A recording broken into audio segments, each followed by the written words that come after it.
Perjantain vastaisena elokuun yönä kuuluu haulikon laukaus Imatralla. Perjantai-aamuna keskusrikospoliisi tietää veriteon ja veriteon uhrin. Vastaanottaja. Kaikki poliisipiirit, KRP:n pääosasto, lääninosastot, liikkuvan poliisin komennuskunnat, rajanylityspaikat.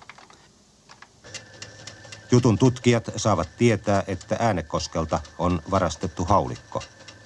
Lappeenrannassa on ammuttu haulikolla taksimies. Taksi on kateissa. Ammuin sen jälkeen se hyppäsi pystyyn ja rupesi huutamaan, että älkää amputa, että hän antaa yli kaikki rahat. Ja sitten läksi juoksemaan. Sitten se taapertui siihen ja minä sen sinne mettään. Etsittävänä on edelleen taksiauto, joka on kateissa.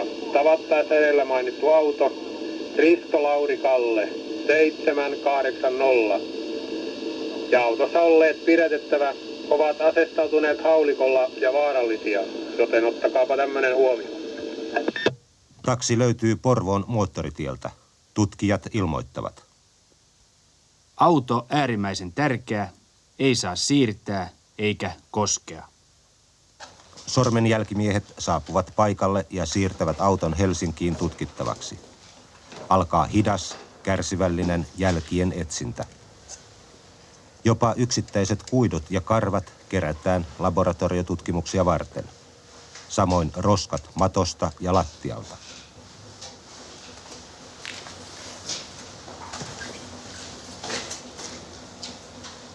Vasta sitten aloitetaan perinteinen sormenjälkien etsintä.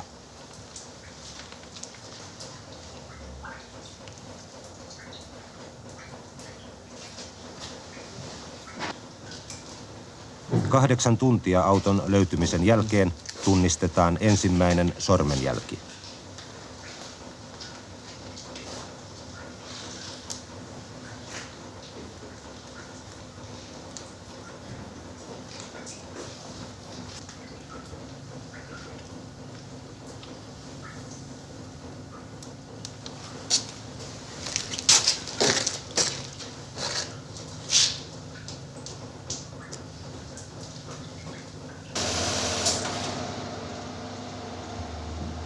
Jälki löytyy 250 000 rekisteröidyn sormenjäljen joukosta.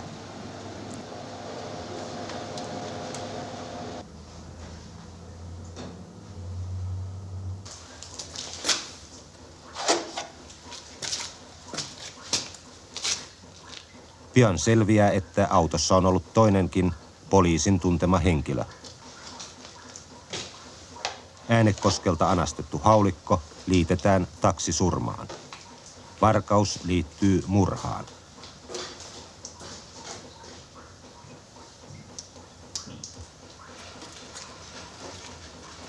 Etsintäkuulutus annetaan myös julkisuuteen. Poliisi etsii nyt ympäri maata 22-vuotiasta Ari Aspia sekä 20-vuotiasta Jari Kammosta nyt kuvassa. Molemmat ovat 180-senttisiä ja hoikkia. Poliisi pitää heitä hyvin vaarallisina. Viikonlopun aikana poliisi tarkistaa lukuisia vihjeitä ja ilmoituksia ympäri Suomea. Etsintäkuulutettuja ei tavata. Hyvää iltaa. Imatran ja Lappeenrannan haulikkosurmat ovat selviämässä. Molemmat syyllisiksi epäilyt nuorukaiset on pidätetty. Toinen etsintäkuulutettu pidätettiin eilisiltana Tukholman Helsingin autolautalta ja toinen tänään illansuussa pääkaupunkiseudulta. Poliisin hallussa on myös katkaistu haulikko, jota epäillään surma-aseeksi. Etsintäkuulutetuista toinen, Ari Asp, nousi eilisiltana Tukholmassa Viking-linjan laivaan. Jostain syystä hän oli päättänyt palata Helsinkiin. Pääosan matkasta Asp vietti kuitenkin laivan putkassa. Laivan järjestysmies nimittäin nappasi hänet kiinni melkeinpä heti laivaan nousun yhteydessä. No se oli pelkkä rutiinitarkastus ja siinä huomattiin, että nimi täsmää. Te kysyitte häneltä henkilöllisyystodistusta. Tekikö pidätetty vastarinta? Ei mitenkään, hyvin rauhallinen mies. Oliko hän valmistautunut tähän kiinni jäämiseen? Tavallaan oli kyllä, että hän oli niin kuin antautumassa. Mitä hän kertoi matkastaan Ruotsiin? Ei mitään erikoista. Oli sanotaan fyysisesti ja psyykkisesti loppu tämä kaveri. Ja tänään illansuussa pidätettiin etsintäkuulutetuista toinen, Jari Kammonen. Hänet poliisi sai kiinni pääkaupunkiseudulta yksityisasunnosta. Epäiltyjen etsinnät ulottuivat Pohjois-Suomeen ja viime vaiheessa erityisesti Tukholmaan. Poliisi on tänään puhutellut, kuten termi kuuluu, Ruotsin laivalta napattua Ari Aspia.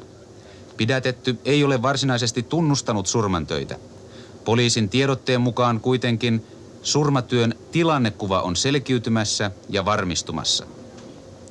Myös taksinkuljettajan ja autokauppiaan surmaamisessa ilmeisesti käytetty ase on löytynyt. Se tavattiin Helsingistä Viking-linjan terminaalin säilytyslokerosta. Löydetty ase on poliisille jo tutuksi käynyttä tyyppiä, katkaistu haulikko. Poliisikuulusteluissa nuoret tunnustavat henkirikokset, mutta eivät osaa sanoa syytä niihin. Juuri ennen veritekoja pojat ovat katselleet videota.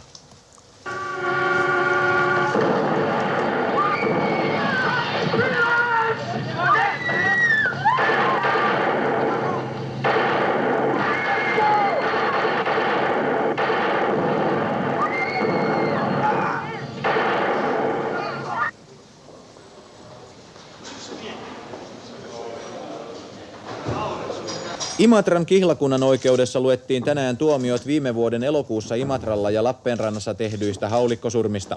Molemmat surmatyöt tehnyt Ari Asp tuomittiin elinkautiseen vankeusrangaistukseen taposta ja murhasta. Teoissa osallisena ollut Jari Kammonen sai avun annosta tappoon ja murhaan sekä muista pienemmistä rikoksista yhteensä 10 vuotta vankeutta. Mielentilatutkimusten mukaan molemmat olivat toimineet täydessä ymmärryksessä.